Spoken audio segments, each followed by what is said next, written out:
usually officers and firefighters don't like to, they avoid the limelight like the plague. Oh, yeah. But they really support veterans. Well, I mean, you know, the thing about it is like, by having it back, it didn't mean we're gonna take up arms and, you know, go running down the streets there, but basically. Hopefully it doesn't come to that. Oh, I hope not either, but you keep shooting out these police officers, something gotta happen. That's not a good thing. We're very strong support of military, very strong support police and fire. Yeah. I agree. We anticipating a big crowd today. Well, we got all of you guys, and a lot of our residents are coming, so.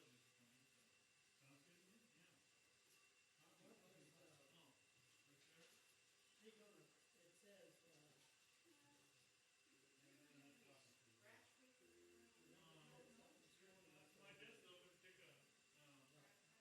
Oh, right there? Take on it says, My desk open, take a, I'll dump it up. everybody's gonna have to pay that fee. What is it? No, right now, yours is gonna be free forever. It's just that anybody who wants it, you have to pay. So I've got it, so I don't have to pay. No, you don't have to pay for it. It's only for people that are gonna sign up for it. They're gonna charge. See, Windows 8 was so bad that they wanted people to have something free. So that's why they did it. What was bad about Windows 8? Hmm? What was bad about Windows 8? What was bad about it? Had more flies and bugs than a garbage container. That was Millennium. That too. And Vista. Yeah. Come on now, let me know you agree with me about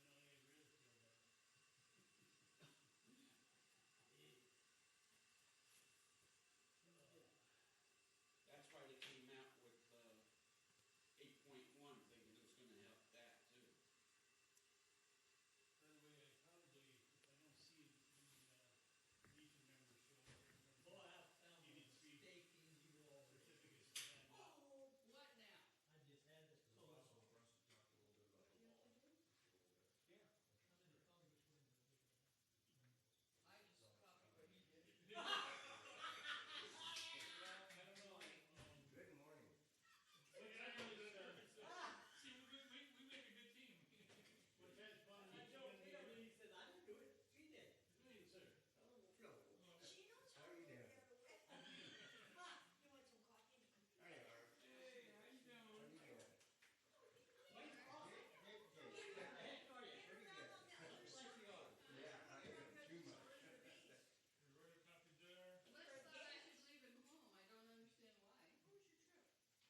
Hello. Hello.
Peter Cetera, The Glory of Love, AM 1260 KLYC, always mobile, and in Yamhill County this morning. We're over here at the Nut Tree Mobile Home Estates. The veterans get together here every Tuesday morning, from what I understand. This morning, we've been invited. Congresswoman Suzanne Bonomichi is going to be having some comments specifically about veterans issues and probably other matters as well. We're going to be streaming that live on the internet with video at KLYC Radio on Facebook and KLYC.us, our main site. The video feed is up now if you want to watch it. The Congresswoman is not here yet. We expect her in about 20 minutes, so we'll be having that. We will not be broadcasting it on the radio, but we will have the live video stream up for you. And hey, good morning. If your club or nonprofit organization's got something going on, we can fit in the schedule. We might come and do your event live. Who knows? But other than that, just let us know about it, and we'll spread the word.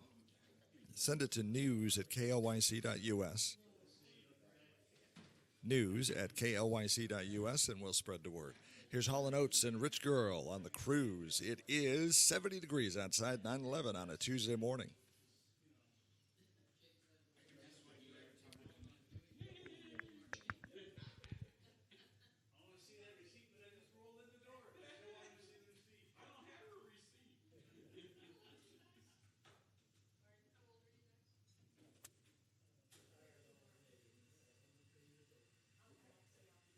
Yeah, they found a hematoma underneath, but they trained it yesterday. I gotta go back Friday.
everything you could do to me that 3 days.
Boy, you're kind of skidding around the foot, aren't you?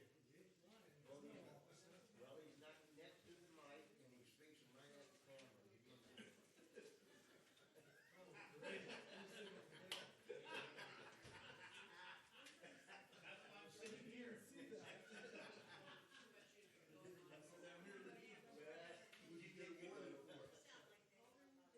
Yeah, Wayne. Hey, Steve. Hey, Lou. Oh, that's right. You don't know what that I is. don't know what that is. Hey, Lou. We were talking about that the other day. I didn't bring it with me last night.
I haven't heard any of the guys that sleep there want to say anything.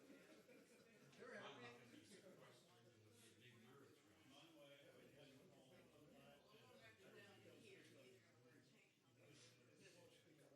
No, they won't. If they did. Yeah.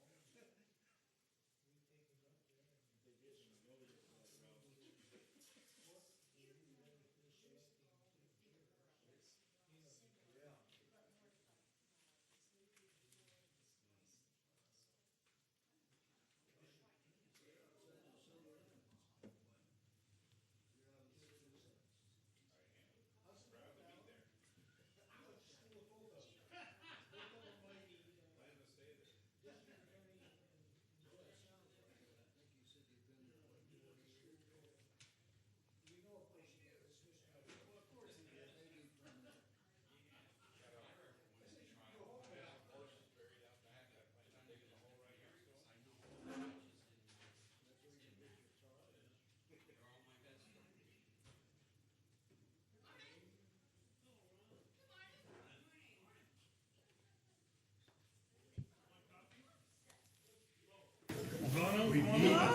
Hey. Okay, how you doing? Yeah, I'm a little short We'll take regular. by a foot. I lost a few pounds too. Yeah. When I came out, I was so high with the stuff they put you out with. I was flapping it like this. I said, there's no way. One over there against. I expected more of our people, but they have two. You know, our guys. That's early. Yeah, they don't, you know, if I say 9:30, they'll, 9:29, they'll start pouring on. Yes, I did. I was up all night baking cookies. They're delicious.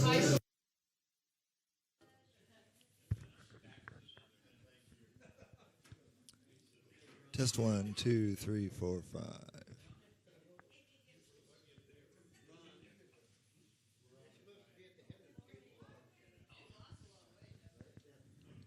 KLYC. And you're watching live video from the Nut Tree Mobile Home Estates in Newberg. Suzanne Bonomichi, Congresswoman, will be speaking to the crowd here, specifically about veterans issues, but about other issues affecting local residents in regards to the federal government. You'll be able to see this live stream on KLYC Radio on Facebook, KLYC.us online, and you'll be able to watch it after the meeting as well, free of charge.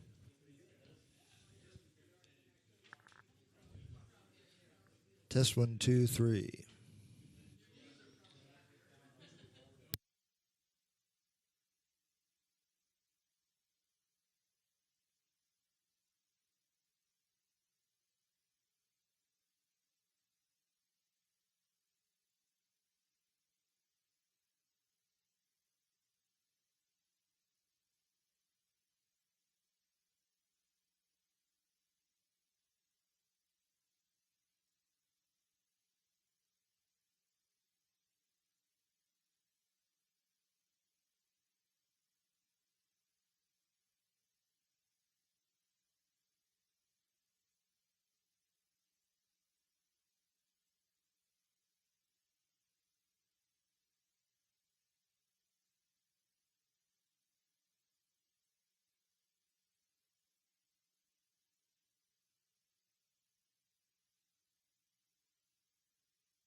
Yeah, have a chair. and- Great. Yeah. Ladies and gentlemen. Good morning. uh, Hi. Thank you.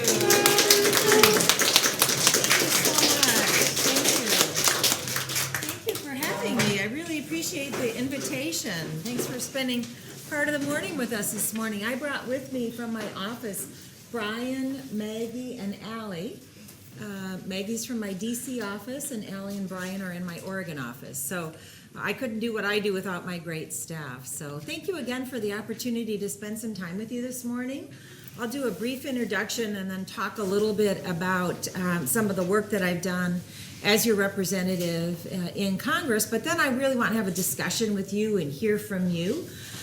So I'm Suzanne Bonomichi, and I'm honored to represent the northwest part of the state of Oregon in the U.S. House of Representatives. I represent all of Yamhill County, Washington County, Clatsop County, Columbia County, and part of Multnomah County, a very diverse district, 1/5 of the state in population, has a little bit of everything: urban, suburban, rural, coastal, forestry, fishing, agriculture.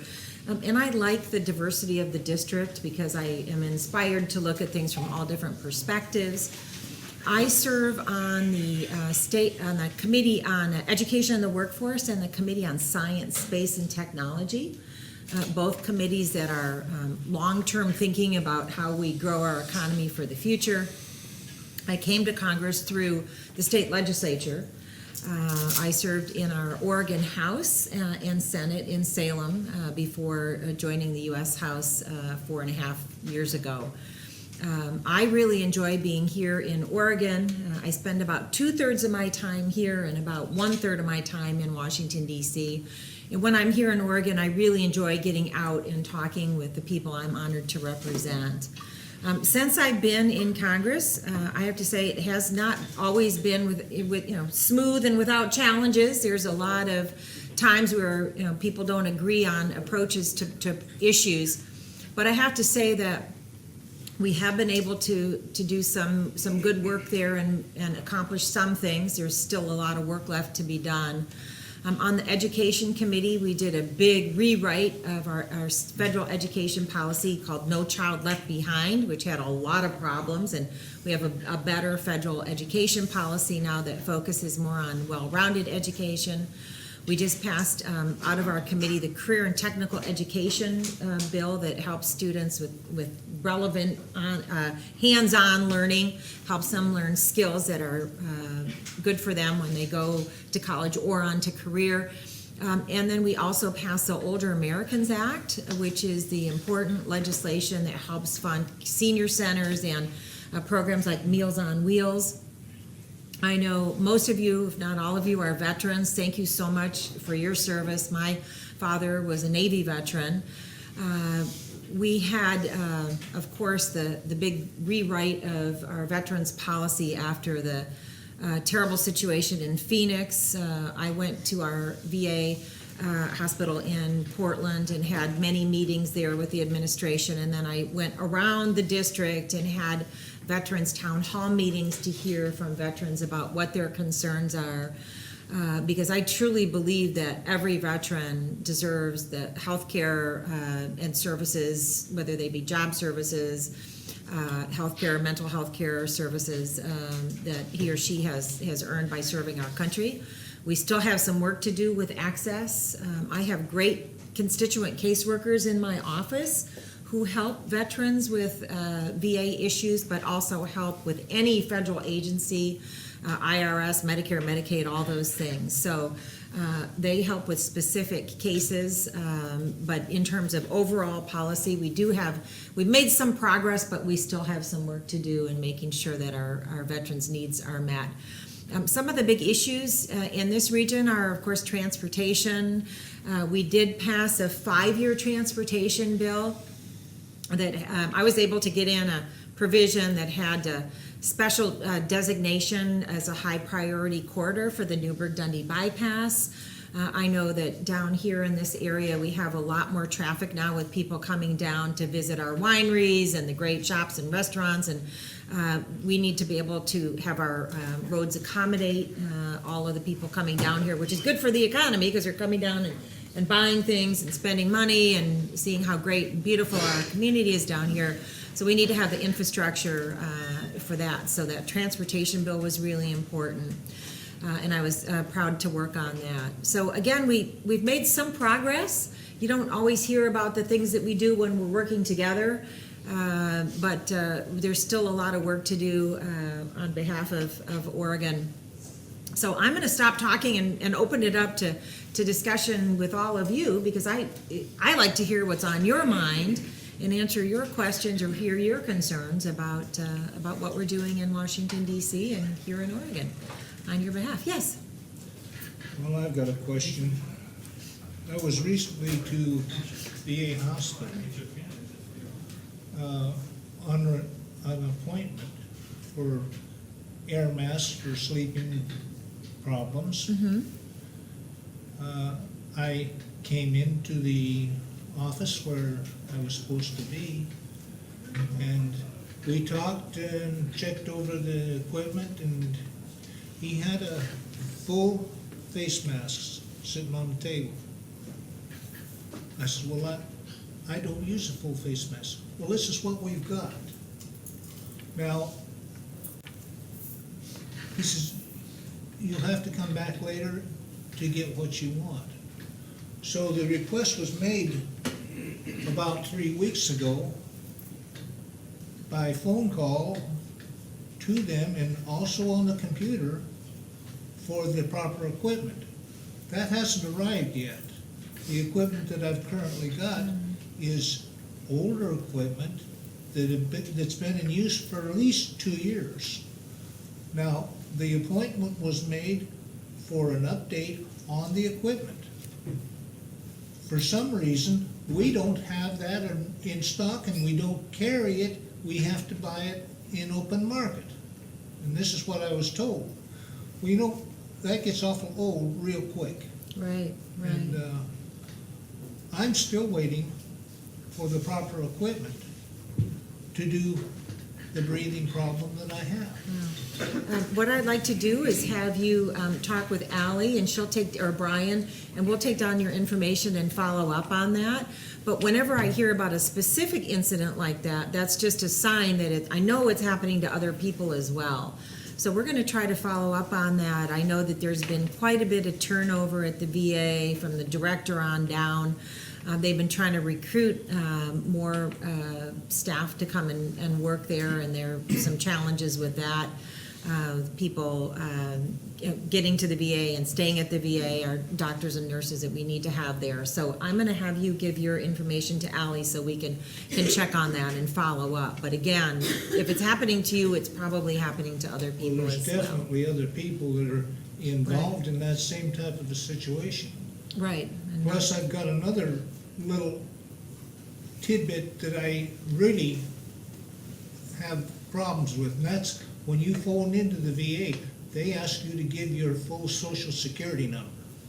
And I don't like that. That's a scary proposition when you put your full social security number over one of these blankety blank phones. telephones, yeah. There's a lot of identity theft out there in the world today, and there's all So the we're opening it cybersecurity up for issues. all the veterans, if they call in, you gotta give your social security number or your last four numbers of your social security so that we know who you are.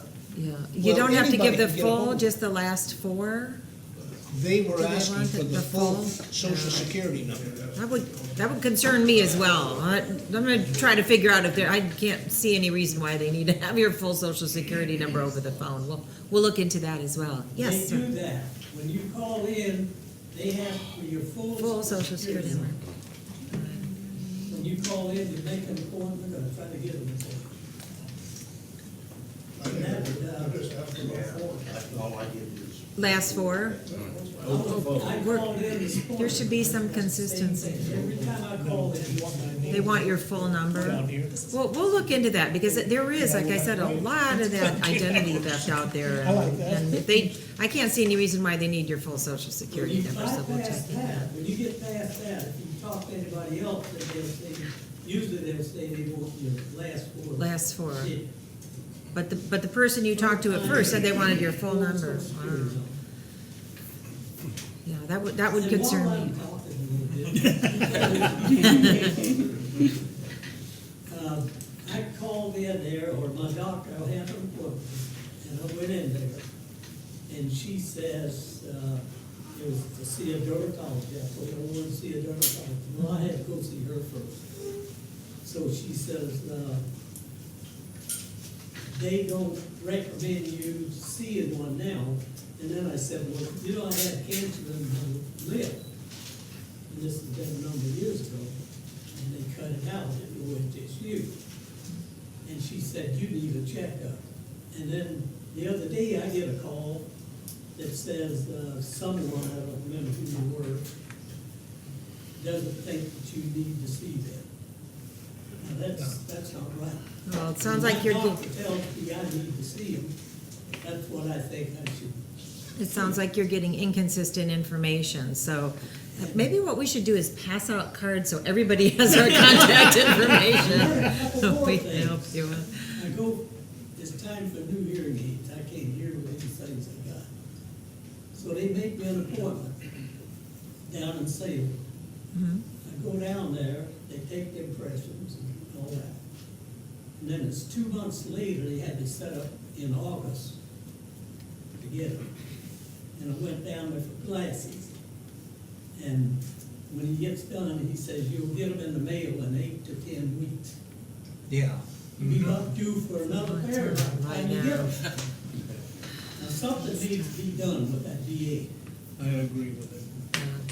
And I've heard similar concerns, and when we go talk to the folks at the VA, and, you know, they try to tell us that they're trying, and some of it is definitely that they don't have enough funding to be able to get people to stay there, so that's part of it. But they really need to do a better job of making sure that your needs are met. Yes, sir. Another thing is, and I'm sure it's administration and all, but I think probably everybody has My Health Vet online, on the computer and all. And that's where you go to make appointments, or you go to get your medications updated or, renewed, Right. like prescriptions and all. And I went on mine to renew some of my prescriptions the other day. And I'm going down my list of prescriptions, and it was going, this one was closed out, this one was closed out, this one was closed out. I'm still taking them, but they're all closed out. What does that mean, closed out? They, Means it won't They send. need to be- They're gonna give them to me. wow. And these are critical medications that I take, just for my heart and all. And it's all closed out. And I send a message, this is how slow this system is, and this is what needs to be done, is the administration and all needs to be upgraded somehow, because everything's so slow. I even Right. sent a message here a couple days ago to my doctor, letting her know that these were closed out, and that I was out of them and needed them, and I'm still waiting for an answer back, and that was 2 days ago. Oh, wow. Let me say a little bit more. Okay, and then we're gonna get to some other people too. I had corporate loans there, Mhm. and I went through this, started down in, well, up here last year in September, and I went south, went through the, went over to the Phoenix VA, and you may as well just go to the adult back down. That was a problematic VA down in Phoenix. And I finally got it, and I went through Tri-West. And they got me, I went out here to the hospital and talked to them, and they called in, and I got my cortisone. I got one more question. The VA outsources medical, like if you have a specialty service that you need, Right. sometimes they'll send you a letter saying, well, we can't take care of you right now, we outsource. Why can't they just outsource to that? If they don't have the doctors and all, why can't they just go ahead and do it, period? Well, there were some, when we did a rewrite of the Veterans Law after the whole debacle down in Phoenix and everything about a year and a half, 2 years ago, there were some additional provisions for having care provided outside the VA, especially for urgent needs or rural areas. But for chronic care, they tend to want to make sure that's done at the VA. But there isn't any reason why you should be experiencing, ending your medication and not being able to access that or not being able to get your hearing aids. So I really want to get your information so we can go through each specific case, but it paints a broader picture of why so many of you are having challenges, and we really need to do a better job overall to make sure that there aren't these things happening. So did you have a question? Yes, Representative Bonomichi. It looks like Ryan's gonna try to tweak Medicare, Social Security again. And I know that they talked about a voucher system, which doesn't seem like that would be helpful to most of us. Do you foresee the messing with it again? I mean, my concern is that the government continually borrows from it, never pays it back. That seems to be the problem. Not necessarily all these other things they hyperbole about. And it just, it's very frustrating to those of us that have paid in. Right. So. Well, in general, programs like Medicare, Social Security, I call those earned benefits. Some people call them entitlements. I call them earned benefits because you actually earn them because you pay into them throughout your life. And so I look at them that way. I know that there have been attempts in my 4.5 years in Congress, there have been attempts to sort of privatize or change into a voucher system, Medicare, Social Security. To me, that's the wrong direction. These are programs that serve a really critical role in making sure that people can access healthcare and some retirement security. Social Security isn't. Some people say, "Oh, it's disastrous. It's bankrupt," and that's not the case. And there's some simple steps that we can take. For one thing, right now, people stop paying Social Security when they make about $118,000 a year.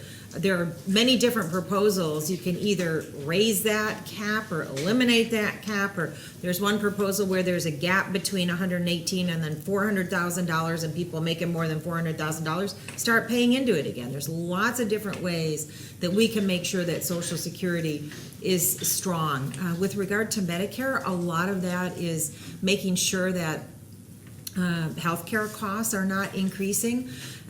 Through the whole healthcare transformation here in Oregon and making healthcare more accessible through the Affordable Care Act, which passed before my time in Congress, but is making healthcare more accessible to more people. There are a lot of provisions in that bill that are helping to drive down costs. There's still some work to do, but there's no reason why Medicare needs to become a private voucher system, or Social Security needs to become a private system.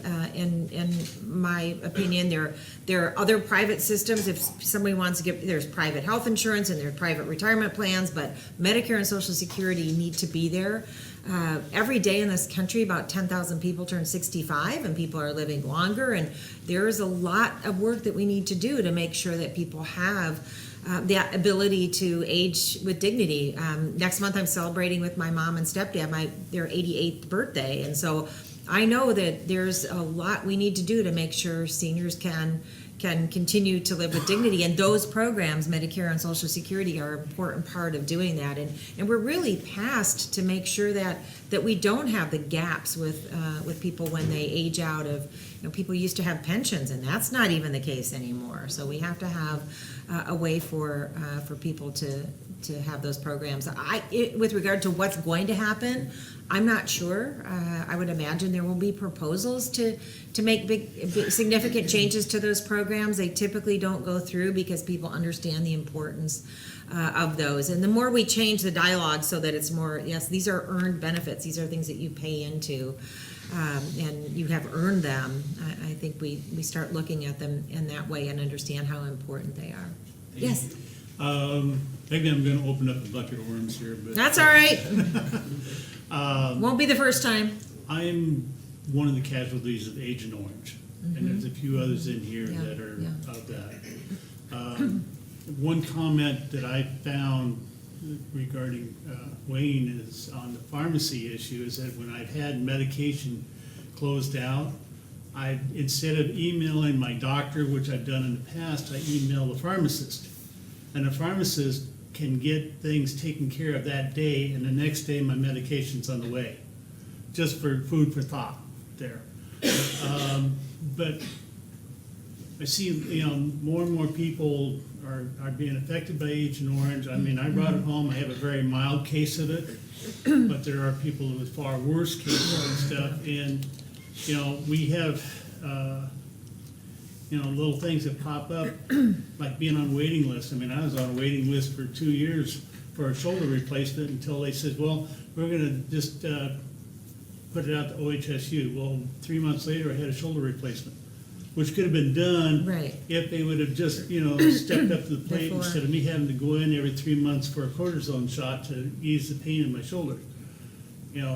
My diabetes, luckily I'm maintaining it, but it's brought on nerve damage to my feet and legs. I can't feel anything below my knee. I mean, I can scratch it and poke it and, I don't feel it. And that's stuff I look forward to. I've had 2 eye operations from it, thanks to Agent Orange. And what about, I understand, I don't know if it's true or not, maybe it's a rumor, but I understand places like Lowry Air Force Base and Eglin Air Force Base used Agent Orange chemicals in testing it before they sent it to Vietnam. Well, I was stationed at both those places. And what about the population that's been affected, there, not even know it? Right. And I don't know, we shouldn't have been using it in the first place. We did, now we gotta pay the consequences. And it just seems like, they're looking for an excuse not to pay the claims off. And thank you for sharing that. We've talked with several veterans who have had some kind of exposure, whether it be Agent Orange or other toxic chemicals. In Iraq and Afghanistan, there were things that were used. Now there's concerns about things that are being burnt and the inhalation of toxic fumes. I absolutely want to do what I can to make sure that anyone who has those health problems from being exposed to chemicals in the service gets the health care they need. And we've helped some of the veterans who, the problem with one of these big cases is that it was a private contractor.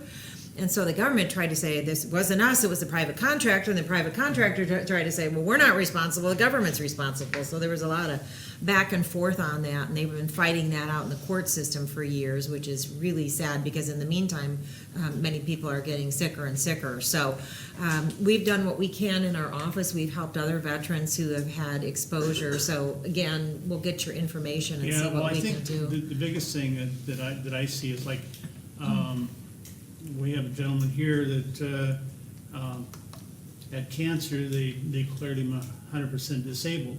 Well, his cancer went into remission, so they took everything away and says, well, you're cured. Well, you're never cured from cancer, and it's all a result from Agent Orange exposure and stuff like that.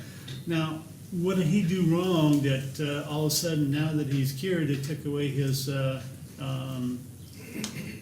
what he had going on? I mean, the stuff doesn't sound, I mean, if you're gonna sit there and squabble over it, but take care of the veterans that are involved with it. Absolutely, and certainly going forward, we need to look at our, what are our policies in terms of what are we using in battle, and when are we going into to fight, and when are we declaring military conflicts, and maybe we should be trying diplomacy before sending troops into battle. So I see we have some World War II veterans. Have you been on one of the trips back to the honor flights back to DC? I was supposed to be due in September to go on that, and I haven't heard from him yet, so I'm still waiting. Well, we hope you can join us. It's wonderful, a wonderful program, the honor flights to bring veterans to DC to see the memorial, and there's I'm anxious to go. yeah, great. Well, we're going to get your information so we can follow up to make sure you're getting because September's not that far away. But they do a really nice program, and we do what we can to greet the veterans when they come in, and then you get to see the memorial. Yes? Number one, the cancer's back, so, but anyhow, what I'd like to bring up is a subject we seldom ever hear. How about universal service? We hear talk about send everybody to college. It's a good thing for everybody. How about making a pact with people? If we're gonna spend all this money, how about you doing something for the government? Instead of give, hey, how about returning some of this stuff? And, you know, a draft, forget that, but universal service, you can do that for anybody, man, woman, child. If you're gonna get some expenses from the government for the education, give us something back. You know, if you just give, they're not gonna be worth a tinker's damn. They're gonna expect that the rest of their life. And, everybody in here, we had to work to get what we got. And, let the young folks do the same thing. If we're gonna give them a college education, give us something. Interesting that you brought that up, because just before I came back from Washington DC last week, there's a proposal circulating for universal service. And you're right, it's not just military service, it's some sort of public service. Other countries have, like Israel has universal military service. Everybody serves in the military, but I think there's a great benefit to something like that, and I'm currently looking at that proposal. I think it's a wonderful way to get more people engaged and to understand. Don't we have the Peace Corps? Well, we do have the Peace Corps. Isn't that universal service? Well, possible? but not everybody serves. But they could. They could, absolutely. You know, when I was. We have this, AmeriCorps, there are many existing programs. When I was sent to Vietnam, a good friend of mine was a conflict janitor, and he went into the Peace Corps, that's where he served. And right. that's the kind of, just like Tuck saying, that's the Right. kind of stuff that we really. I have absolutely no problem at all with somebody giving service, you know. I mean, I had some friends of mine that were a couple years ahead of us, they were twins, but they objected to it, and, on religious reasons, and that's fine, but they served 2 years, one of them worked at Damage State Hospital, and I forget what the other one did, but Right. that was their service for 2 years. Right. Yeah, they got paid more than I did, but then again, they made a commitment to return back what they Right, had. to the community. Right, yeah, there's AmeriCorps, Peace Corps, Vista. There's not too much left of Vista. There used to be a lot more of it back in the Vietnam War era. But those programs were ways to get people involved and to get back to the community. Those aren't mandatory. Right, they're not universal. They're available, but there's no requirement that people participate. Right. Yes. So I'm involved in a few groups other than our group here of women veterans. And with the influx of many women veterans coming back that need the VA, there's not much there, especially in Portland, especially the mental health segment. What I'm hearing from these women, that for the privacy and the care that they're getting, it's not on the par, and excuse me guys, but it really isn't on the par with what you're getting, because they really aren't prepared for the women coming back. Now, it's not a question, it's a statement.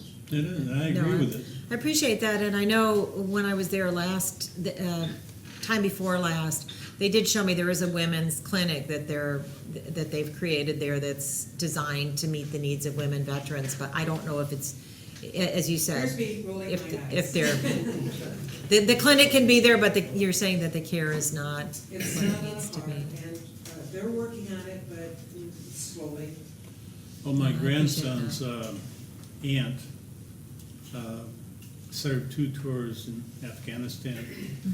And she's got some issues there, but trying to get help is like trying to pull teeth A without challenge. Novocaine. It really is. Yeah, yeah. And, I feel sorry for her. I mean, if I could trade places with her, I would, because she needs it probably more than I do, and Appreciate that. I have a couple of colleagues who are women veterans. Representative Tulsi Gabbard from Hawaii is currently in the National Guard, and occasionally on the weekend, instead of going back to Hawaii, she goes and serves. And of course, Congresswoman Tammy Duckworth, who was the helicopter pilot, shot down in, I believe, Afghanistan, lost her legs and partial use of one of her arms. And I tell you, what you want to know about women's veterans issues, talk to Tammy and Tulsi, because they really are in it, and especially Tammy, who served not only as a helicopter pilot, but also served in the VA as an assistant secretary before she was elected to Congress. So I know who my go-to people are when I have a question about women's needs, women's veterans needs. Just a Yes. statement there. No, I appreciate that. Yes. Yes, I'm like everybody in this room. We have grown up and well into our golden years now, and we have all seen all forms of war. The thing is, my whole family, my father, my grandfather, my son, my grandsons, my nephew, all of us have been involved one way or the other. And we all not only expect, but we're tired of hearing the excuses for our veterans. It is ridiculous to hear all these excuses that things are not being accomplished. Now, we're supposed to be a volunteer military anymore. No more draft. Right. It's voluntary. But what are we doing to these young people? We're not gonna take care of you. We're proving that. We don't even take care of our old veterans. And I don't want to hear one side of the aisle is opposed to the other side. No. No, it's No, you don't do that in the Right, war. right. You right down the middle. So this has gotta stop. I mean, you have to stop that arguing in DC and blaming everything on the opposite party or whatever. And do what's right for our people. absolutely. I mean, what's wrong with that? Nothing, and I share your frustration, and I sense your frustration. Support for veterans is very bipartisan, and in fact, everything I talked about that we've done today is bipartisan. I'm not somebody who blames one side of the aisle or the other, and there has been bipartisan commitment.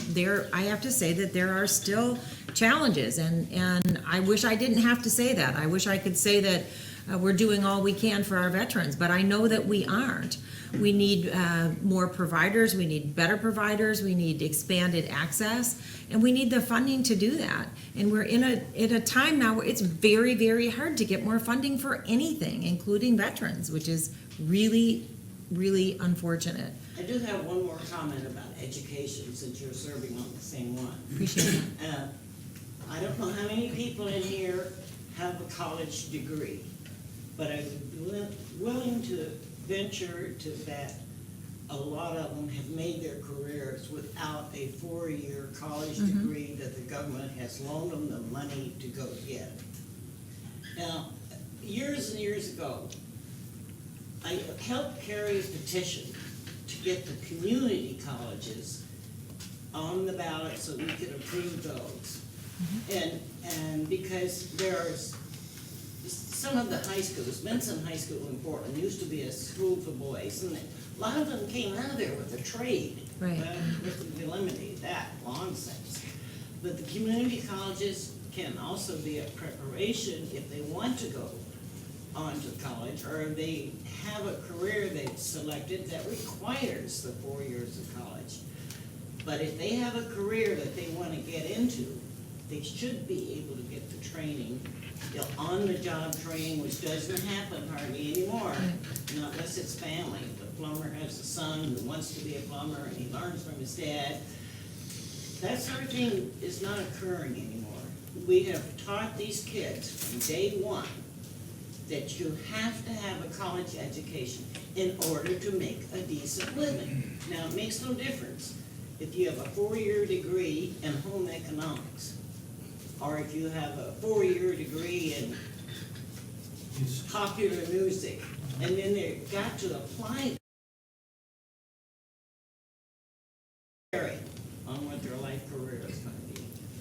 thank you, and as a member of the Education Committee, I'm a big supporter of community colleges. I went to community college myself in Eugene. I went to Lane Community College for 2 years. I decided that I wanted to go on. I decided I wanted to be a lawyer, so I then went to the University of Oregon for 2 years, and then University of Oregon Law School for 3 years. But I did all of that with a very manageable amount. It was a state university. It was very manageable amount of debt, was able to pay it back quickly. But the community colleges do provide opportunity for so many students. I mentioned the career and technical education legislation that we just passed out of the committee. That is bringing back some of those hands-on learning classes. We used to call them shop classes when I was in school.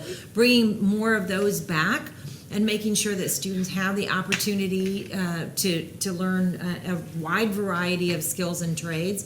And I go to high schools a lot and speak with students. And not too long ago, I was at a high school up in Columbia County, and I was talking to a group of students, and one of the students raised his hand and said, "Do you think everybody should go to college? Everybody has to go to college." And I'm looking at this group of students, and the principal's in the room. And I'm thinking, I'm going to get in trouble with the principal. But I said, no, not everybody needs to go to college. There are good jobs that you can get in the trades, depending on what your path is. Not everybody's on the same path. And I think she's going to take me to the principal's office, and I'm going to get in trouble. You know, here's a member of Congress from the Education Committee saying that not everybody needs to go to college, right? And so I walked out of that room full of students, and the principal said, "Thank you so much for saying that," because that student had just been in her office. And he said, "What I really want to do is I really want to be an electrician. Can you please tell me what I need to do to become an electrician?" So rest assured that things are changing now. There was a period of time where there was so much pressure put on schools that, all the students have to get really high test scores, or else your whole school will be labeled as failing, and everybody's on the same path. And we're really moving back away from that now, and understanding that people need a well-rounded education, and there are apprenticeship training programs. We just toured one that our friends in labor have for getting people involved in plumbing, HVAC, all the things that, those are good jobs, good family wage jobs. So we need people to do it. We need plumbers and electricians and people to do all that work as well. So we're working on, there's a gradual change happening there, where we're bringing back more opportunities to meet all the different skills of students, but also to make sure that we have the people we need in our workforce. Yes, sir. And unfortunately, we just have a few more minutes left. My job is to be timekeeper. Yes, sir. I've got a question for you. I'm with the VA and so forth, the VA hospital, but I have to carry a supplemental insurance. Mm-hmm. And the hospital that I go to here does not make connections very well with VA. So the question I've got is there within VA a supplemental insurance that I can get that'll protect me outside when I can't get to VA? I'm not sure, but we'll certainly check on that for you. And Well, then I'm it's created quite a problem, because Right. if you've got surgeries going on, I had surgery on my hand. My doctor says, "We can't get to you before 7 or 8 months. Go to your physician here. You've got to have the supplemental insurance to cover your situation, because they won't do it there." we can check on that for you. And then I have back here and over here, and then I think we might be close to being out of time. Yes. Thank you. First of all, I am not a veteran. My ex-husband was, my brother was, and my son was. And I have the utmost respect for them. Reasons for anger. Having Me too. said that, I really feel that our country has let our veterans down immensely. And I think that, I can speak for myself from my perspective, as a woman's perspective. I hate work. I mean, I'm not into any of that, guns or anything else. And, and I'm not saying that guys are, but that's how they're trained, and that's, just the way it is. I recently watched a movie, which I hate war movies, but my son, my brother, he was watching it. And I said to my brother after that movie was over, I said, "You can't tell me that anybody who has gone through that war that battle that they went through is not affected by it mentally. And my concern is that we say to the veterans, you know, gee, thanks, you did a great job, run along. There has to be some kind of a transition for people that are coming from the war, that they can transition into life. And we don't have that, and there has to be more help out there for the veterans that suffer from, you know, the post-traumatic stress. PTSD, absolutely. And when I greeted one of the honor flight groups, gentleman came up to me, World War II veteran, and said, I don't think people today really understand how bad war is. He said, I just don't think that they really understand that. So your point about that is well taken. And I had a question over here. Yes, first I want to thank you for coming here and visiting with us. My pleasure. I really appreciate it. I'm sure a lot of us here. My pleasure. All appreciate it. And I want to speak about what's happening in Dallas and Louisiana and the conflict within the local and national governments on gun control and gun rights. I Right. want to know what your stand is on that, on the Absolutely. Second Amendment. Absolutely. I'm a supporter of the Second Amendment, no question. I do believe that there's things that we can do to make our communities safer. I am absolutely devastated by what happened in Louisiana and Dallas.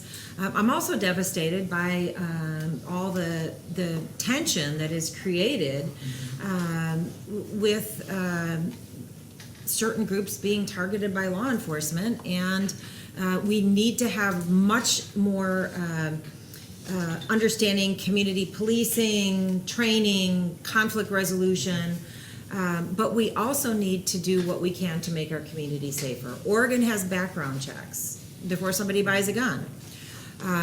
Some states don't. I think we should have universal background checks. Most of the people in this country believe that we should have universal background checks. To make sure that somebody who's, you know, convicted felon is not buying a gun. Recently shared a story about a state that doesn't have background checks. The day after that shooting in Orlando, where somebody killed 49 people in a nightclub, a state without a background check, a reporter said, I'm going to see how easy it is to get the kind of gun that was used to kill those people. And not in Oregon, but a state without background checks, called somebody, found somebody online and gave them a bag of money in a parking lot and got the gun a couple hours later with no background check. And that was legal in that state. I don't think that's okay. So I think that we should have universal background checks to make sure that people who are terrorists or suspected terrorists or have criminal records are not buying guns. That doesn't violate anybody's Second Amendment rights. So I believe that we can make our community safer, but there's still a lot of work to do in terms of making sure that our police officers are respected, but making sure that our police officers, and in Oregon, I think we're doing a good job, but in some places, there have just been too many shootings that could have been avoided, and then that's creating the tension. Yes, sir. Okay, you brought up good thing, background checks. I've been denied the right to buy a simple shotgun by background checks. I've asked a couple of times at the store, why am I being put on hold? And it's turned out two different things. One of them is I'm a Vietnam veteran who possibly has PTSD. The other was, I wasn't born in this state. The state of California is taking and denying people from other states the right to purchase a weapon in their state. They Well, just passed that law in California, you know, how they don't want, they really hate people owning guns down there. Well, I'm not sure about the California law, but I'm not sure why they're applying California law At the stores here. in but- Newberg, I applied, I was denied 3 extensions, and it turns out it was all people, there was 3 of us, and we were all born in California, we weren't from Oregon. And I'm like, wow, But are you an Oregon resident now? I've been here for 41 years. Well, let's get your information, because we can look into that. Yeah. That And seems unfortunately, unusual. we are. Okay, yeah, I have somewhere else I need to. Yeah. I have no problem. We'll Yeah. talk about that. Yeah, because they shouldn't be applying the California law.